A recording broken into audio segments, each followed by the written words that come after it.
Assalamualaikum warahmatullahi wabarakatuh. Salam sejahtera bagi kita semua. Perkenalkan, kami dari kelompok C2 akan mempresentasikan terkait webinar yang telah kami ikuti berjudul Polymer Thermosetting Cell Healing.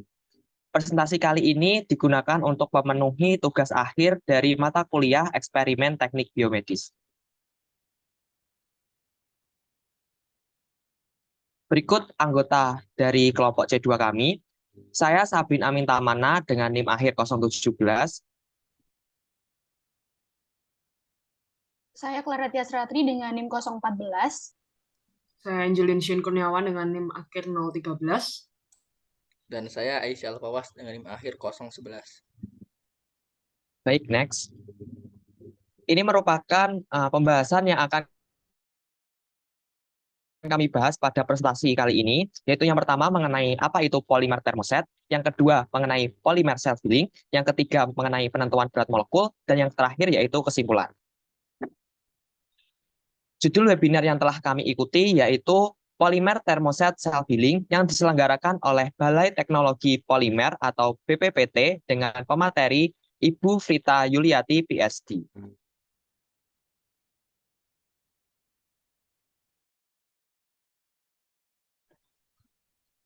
Baik, yang pertama adalah pengertian polimer. Ada dua pengertian. Yang pertama, menurut Atkins, PW 1990, polimer didefinisikan sebagai makromolekul yang dibangun oleh pengolahan kesatuan kimia yang kecil dan sederhana, yang setara dengan monomer. Kemudian menurut Stephen 2000, polimer adalah molekul base yang tersusun atas monomer-monomer sederhana. Polimer terbentuk dari monomer-monomer yang terikat secara bersama sehingga membentuk beberapa unit kimia yang berulang secara terus-menerus. Next.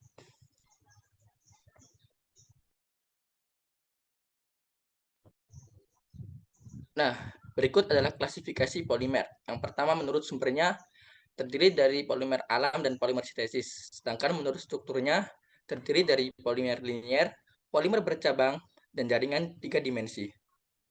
Next.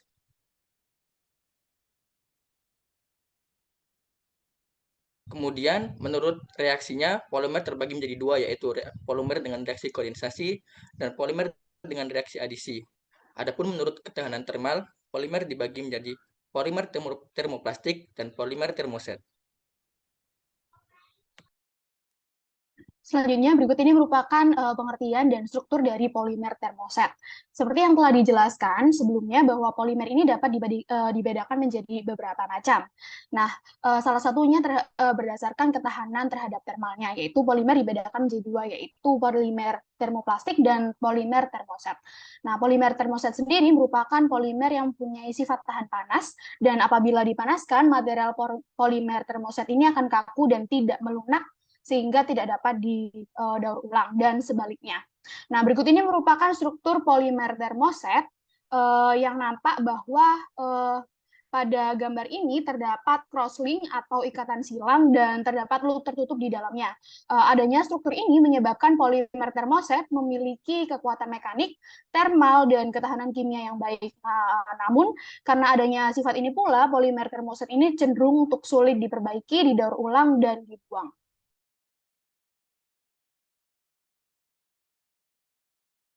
Dari penjelasan struktur yang telah dijelaskan oleh Clara tadi, dapat kita simpulkan bahwa sifat dari polimer termoset yaitu yang pertama, keras dan kaku atau tidak fleksibel. Yang kedua, jika dipanaskan, polimer jenis termoset ini akan mengeras. Yang ketiga, tidak dapat dibentuk ulang atau suka didaur ulang dari cetakan pertama.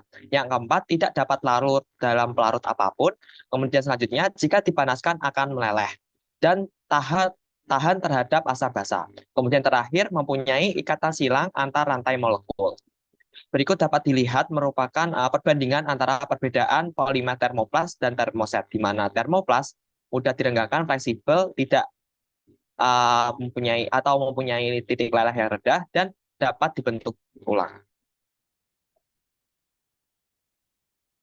Oke, berikutnya adalah kelebihan dan kekurangan dari polimer termoset.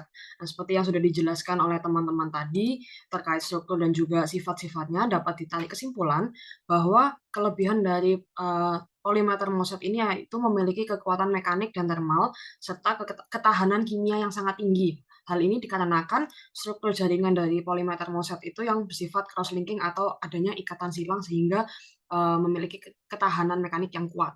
Nah, namun karena justru sifatnya yang sangat kuat itu tadi menyebabkan polimer termoset ini susah untuk dilakukan perbaikan jika terdapat kerusakan, susah untuk dilakukan pendaur ulangan maupun pembuangan. Next.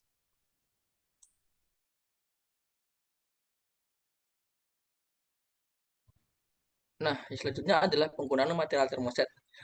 Pada gambar di sini ada 3 gambar, di mana pada gambar yang pertama adalah penggunaan material termoset sebagai material jembatan. Kemudian pada gambar bawahnya adalah penggunaan material termoset sebagai bagian coating cat mobil. Dan pada gambar yang ketiga adalah penggunaan termoset sebagai cat lem pada PCB elektronika.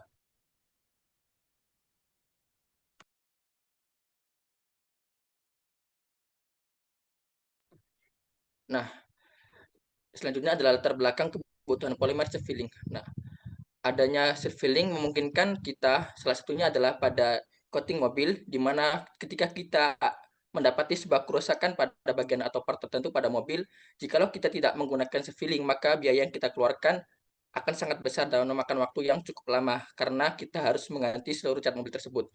Nah, apabila ada konsep self-filling, maka kita bisa menggunakan atau kita bisa memperbaiki kerusakan yang terjadi pada part-part tertentu, sehingga kita bisa memangkas biaya dan memangkas waktu semaksimal mungkin. Kemudian pada gambar yang kedua adalah apabila konsep self-filling kita gunakan pada lem sebuah PCB elektronika, maka kita bisa mencopot sebuah komponen elektronika yang rusak dan tanpa harus melukai atau merusakkan komponen yang lain, karena keefektifan lem self-filling tersebut. Nah, oleh karena itu, maka dapat kita tarik sebuah kesimpulan bahwasanya terbelakang mengapa kita membutuhkan polimer self-filling, yaitu yang pertama adalah yang memungkinkan perawatan yang mudah dan murah sebelum terjadi kerusakan parah. Kemudian yang kedua adalah memperpanjang umur pakai produk, dan yang ketiga adalah meningkatkan keamanan produk. Next. Oke, berikutnya adalah beberapa jenis metode self-healing polimer termoset. Nah, self-healing sendiri dapat dibagi menjadi dua, yaitu autonom dan reversible. Nah, untuk autonom sendiri dapat dibagi lagi menjadi dua, yaitu mikrokapsul dan juga mikrovaskular. Sedangkan yang reversible dapat lagi dibagi menjadi dua, yaitu ikatan non-kovalen dan juga ikatan kovalen. Nah, seperti namanya, autonom berarti dia bisa bisa dilakukan self-healing sendiri tanpa perlu adanya stimulus dari luar. Nah, untuk metode autonom sendiri, itu menggunakan monomer dan katalis yang akan terpolimerisasi dan mengisi celah pada retakan atau goresan pada polimer. Dan jumlah perbaikan ini dibatasi oleh jumlah monomer dan katalis yang ada. Sedangkan untuk metode reversible, ini memanfaatkan reaksi atau interaksi reversible untuk polimerisasi, dan kebanyakan memerlukan stimulus dari luar, sehingga tidak bisa berdiri sendiri. Dan kelebihannya adalah ini dapat dilakukan secara berulang kali, dan memungkinkan daur ulang material tanpa mengurangi nilai dari ketahanan polimer tersebut. Next.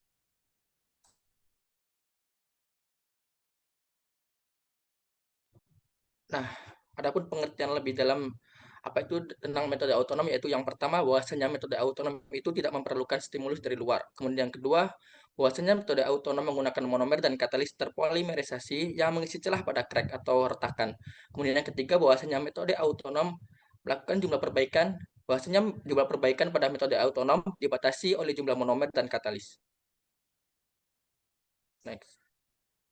Nah, prinsip kerja metode autonom yaitu mikrokapsul yang berisi resin epoksi dan pelarut. Kemudian pelarut membuat matriks mengembang, swell, dan resin epoksi bereaksi dengan amina pada matrik. Kemudian ada satu hal lagi yang harus kita bawahi, bahwasanya mikrokapsul harus berisi elemen atau cairan atau atom atau molekul yang sifatnya lebih lemah daripada matrik itu sendiri, karena matrik tersebut harus lebih kuat karena nantinya adalah mikrokapsul adalah mengisi matriks-matriks yang rusak atau yang terkena crack. Next. Selanjutnya berikut ini merupakan sifat metode autonom mikrokapsul. Pada gambar yang berada di kiri ini, mikrokapsul ini tersusun dari urea formaldehid. Maka mikrokapsul harus dalam keadaan yang lebih dibandingkan dengan matriks yang berbahan epoksi. Nah, tujuan dari sifat lemahnya ini agar healing agent ini dapat keluar jika terjadi retakan. Nah, pada gambar ini menunjukkan cara kerja metode autonom. Pada sebelah kiri diketahui bahwa terdapat polimer termoset yang berbahan epoksi, kemudian dimasukkan kapsul-kapsul berukuran mikro yang sebagai yang berisi healing agent. Nah, healing agent ini akan bertugas apabila terjadi retakan pada bahan, sehingga material healing agent ini akan mengisi dan terdispersi dalam matriks. Nah, mikrokapsul ini, di mana jika terjadi retakan, maka healing agent ini akan mengisi retakan dan terpolimerisasi akibat adanya katalis yang terdispersi tadi. Nah, pada gambar kanannya ini tampak perbedaan kekuatan sebelum dan sesudah terjadinya retakan, di mana pada sebelum terjadinya retakan atau pada garis yang ini, kekuatan mekaniknya itu sangat tinggi, sedangkan untuk yang setelah terjadi retakan dan healing agent ini masuk pada mikrokapsul, hal ini menyebabkan terjadinya perbedaan kekuatan mekanik material yang diinjeksikan pada mikrokapsul oleh healing agent. Jadinya dapat disimpulkan bahwa setelah dimasukkan oleh matriks yang berisi epoksi, maka kekuatannya ini akan turun pada sifat metode autonom mikrokapsul. Kemudian yaitu selanjutnya mengenai metode autonom yang kedua, yaitu mikrovaskular. Dari metode self healing autonom dengan mikrokapsul yang telah dijelaskan tadi, bahwasannya metode dengan mikrokapsul ini tuh memiliki sebuah kelemahan. Apabila terdapat keretakan di tempat yang sama, retakan kedua tidak bisa diperbaiki dengan cara self healing. Apabila kita menganalogikan saat tubuh kita terluka, apabila kita terluka berkali-kali di tempat yang sama, tetapi apabila luka tersebut tidak parah, luka tersebut dapat sembuh karena adanya pembuluh darah yang membawa zat pembeku luka di daerah tersebut. Untuk meniru sistem tersebut, dibuat metode self-healing autonom dengan jaringan mikrovaskular. Next. Berikut merupakan cara kerja dari metode autonom mikrovaskular, di mana dibedakan menjadi dua, yaitu sistem satu komponen dan sistem dua komponen. Pada gambar sebelah kiri merupakan gambar dari sistem satu komponen yang berisi healing agen disiklopentadiena dengan katalis grup yang terdispersi pada matriks. Pada gambar terbawahnya merupakan sebuah grafik yang menyimpulkan bahwa apabila metode autonom mikrovaskular ini dapat melakukan self healing sebanyak 7 kali, tetapi terdapat kekurangan apabila self healing ini mempunyai kualitas yang berbeda atau berkurang sekitar setengahnya dibandingkan dengan cetakan awal. Kemudian yang kedua yaitu sistem dua komponen pada gambar sebelah kanan. Masing-masing jaringan berisi resin epoksi dan curing agen amina.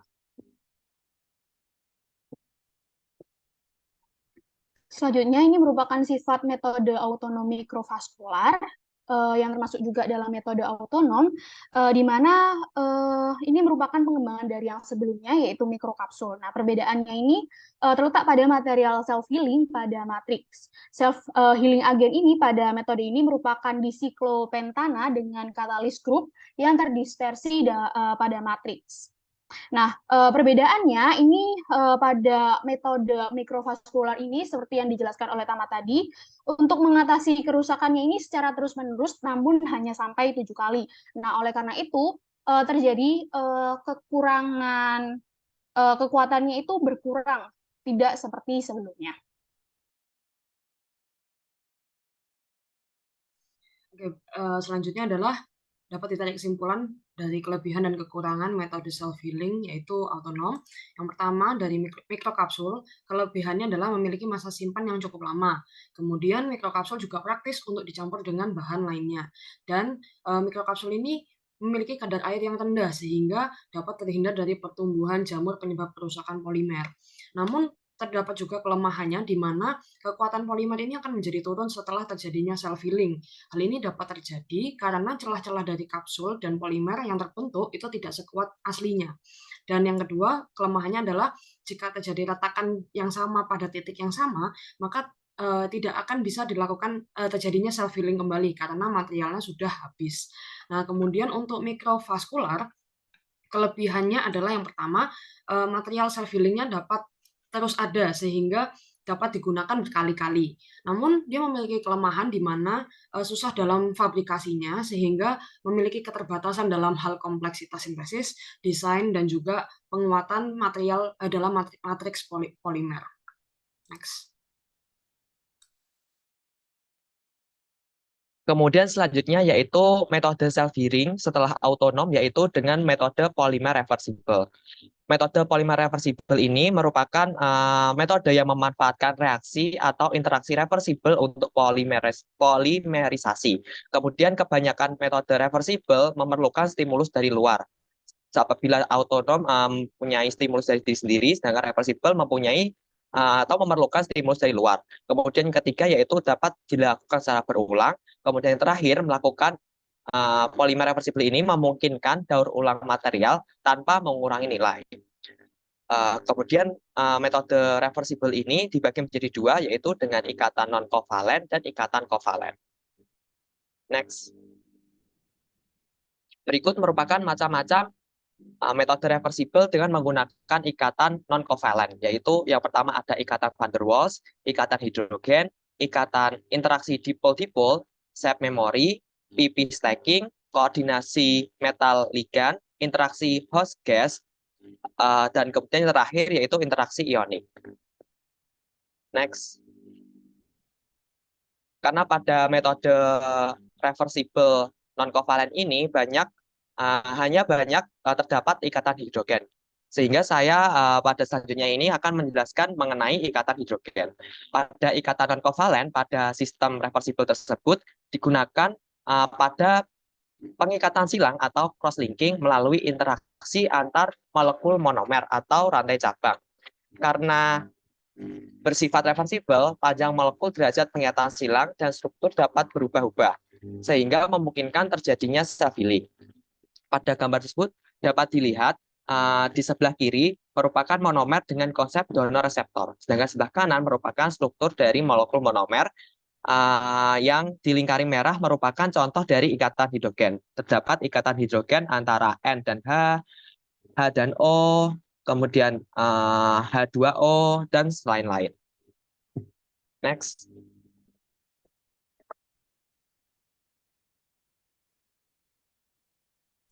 Baik, berikutnya adalah metode reversible untuk ikatan kovalen.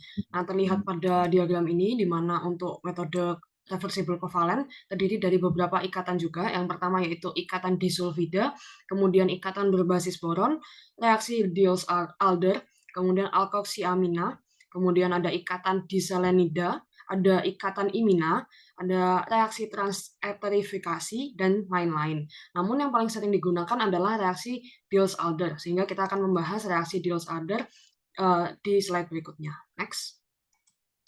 Nah, berikut adalah gambar dari reaksi Diels-Alder, di mana terlihat bahwa ikatan pada polimer akan lepas pada suhu tinggi, yaitu sekitar 110 hingga 150 derajat Celcius atau pada saat pemrosesan. Dan pada saat suhu rendah, ikatan ini akan saling berhubungan, yaitu sehingga kita bisa menggunakan polimer tersebut pada saat suhu rendah. Nah, pasangan reaktan yang paling sering digunakan dalam reaksi Diels-Alder ini adalah furan dan maleimida. Reaksi ini juga dapat digunakan dalam pembentukan polimer baru, di mana pembentukan cross-linkingnya itu menggunakan reaksi Diels-Alder. Nah, reaksi Diels-Alder ini dapat digunakan untuk memodifikasi polimer yang sudah ada maupun membentuk polimer baru. Dan untuk membentuk polimer baru dapat dibagi lagi menjadi dua berdasarkan bahannya, yaitu renewable dan non-renewable. Next.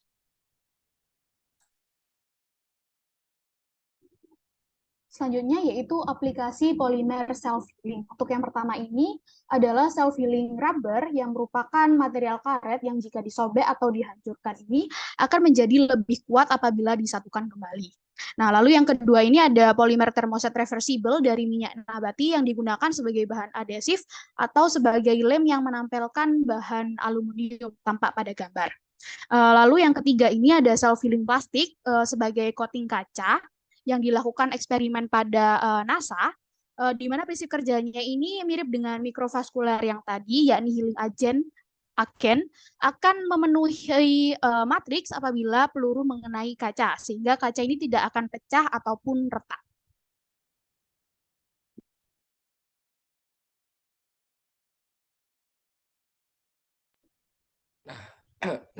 Selanjutnya adalah berat molekul. Yang pertama adalah itu pengetahuan berat molekul. Berat molekul polimer tunggal adalah jumlah atom menyusun dari rangkaian monomernya.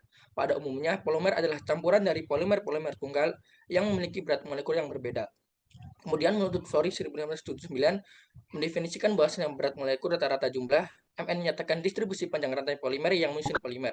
Kemudian menurut Kraut 1991, berat molekul merupakan variabel yang teristimewa penting sebab berhubungan langsung dengan sifat kimia polimer. Umumnya, polimer dengan berat molekul tinggi mempunyai sifat yang lebih kuat. Kemudian pengertian viskositas.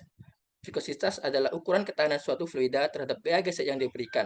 Perbandingan antara viskositas larutan polimer terhadap viskositas pelarut murni dapat dipakai untuk menentukan berat molekul polimer. Nah, di sini ada 3 rumus untuk menentukan berat molekul polimer, di mana yang pertama ada eta Sp sama dengan eta kurangi eta bintang per eta bintang, kemudian eta reduksi dapat dicari dari eta Sp per C, dan eta dapat dicari juga dari T per T bintang dikali eta bintang, di mana eta adalah viskositas larut, viskositas polimer, kemudian eta bintang adalah viskositas lautan murni, kemudian T adalah waktu alir polimer, dan T bintang adalah waktu alir larut murni. Next. Selanjutnya, berikut ini merupakan hasil praktikum penentuan berat molekul yang kami lakukan sebelumnya, yaitu yang pertama ini terdapat tabel hasil pengukuran di mana larutan polistiren ini dibuat beberapa kadar. Yang pertama ini pada C1 yaitu 10%, C2 15%, C3 20%, C4 25%, dan C bintang atau pelarut murni yaitu toluen dengan kadar polistiren 0%. Nah, setelah dilakukan percobaan, ini dilakukan pengukuran waktu selama 3 kali untuk menentukan waktu rata-ratanya, dan didapatkan pada konsentrasi polistiren dengan kadar 10% yaitu 10,77 second. Untuk yang 15%, 15,96 second, 20% adalah 20,73 second, dan 25% adalah 23,20 second, dan untuk yang pelarut murni atau toluen sebesar 7,54 second. Nah, setelah didapatkan data-data tersebut, kemudian dilakukan perhitungan untuk mencari viskositas larutan dengan cara membagi waktu alir larutan dengan waktu alir pelarut. Kemudian mengkalikannya dengan viskositas pelarut murni sehingga didapatkan hasilnya seperti pada tabel hasil pengukuran viskositas, di mana untuk C1 adalah 79.703,135, C2 118124,668, C3 1534129,973, dan C4 11716923,07. Nah, setelah itu dilakukan perhitungan untuk mencari viskositas spesifik larutan polimer dengan cara mengurangi viskositas larutan polimer dengan viskositas pelarut murni, kemudian membaginya dengan viskositas pelarut murni, sehingga didapatkan seperti pada tabel hasil pengukuran viskositas spesifik. Dapat dilihat bahwa hasilnya seperti pada tabel tersebut. Nah, setelah itu dilakukan pencarian nilai viskositas intrinsik atau reduksi dengan cara membagi nilai viskositas spesifik untuk tiap konsentrasinya, yaitu C1 sampai dengan C4 dengan konsentrasinya tadi, yaitu 10 sampai 25%. Nah, didapatkan hasilnya seperti pada tabel. Nah, kemudian dari beberapa pengukuran yang telah dilakukan tadi, mulai dari viskositas larutan, viskositas spesifik, dan viskositas reduksi, kemudian dirangkum pada hasil analisis eksperimen seperti pada tabel berikut. Kemudian dilakukan pencarian korelasi antara viskositas reduksi yang diperoleh dengan konsentrasi dan ekstrapolisinya ke sumbu viskositas reduksi dengan menggunakan regresi linear yang menggunakan Excel. Nah, didapatkan dari regresi tersebut bahwa persamaannya yaitu Y sama dengan 27,807X plus 2,0377 dengan R kuadrat atau regresi linearnya yang mencapai 0,7971.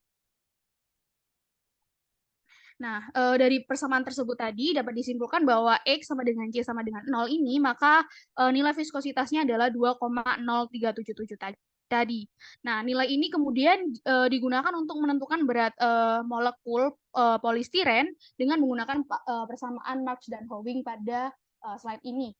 Nah, di mana nilai yang tadi 2,0377 tadi dimasukkan dalam persamaan ini dan kemudian didapatkan berat molekul polimer polistiren yaitu 1382,8890 gram per mol.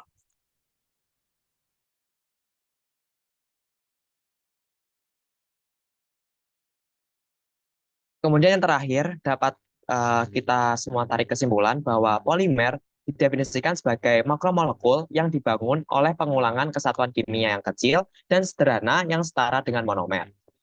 Kemudian polimer terdiri berdasarkan sifat termalnya dibedakan menjadi dua, yaitu termoplastik dan termosetting, di mana polimer termosetting merupakan polimer yang mempunyai sifat tahan panas. Apabila dipanaskan, material polimer termoset akan kaku dan tidak melunak sehingga tidak dapat didaur ulang. Untuk mengetahui sifat polimer sendiri dapat dilakukan dan ditentukan dari berat molekul polimer dengan metode viskositas. Pada webinar yang telah kami ikuti, pada metode self healing autonom mikrokapsul, kapsul harus bersifat lebih lemah dari matriksnya. Oleh karena itu harus diukur menggunakan berat molekul.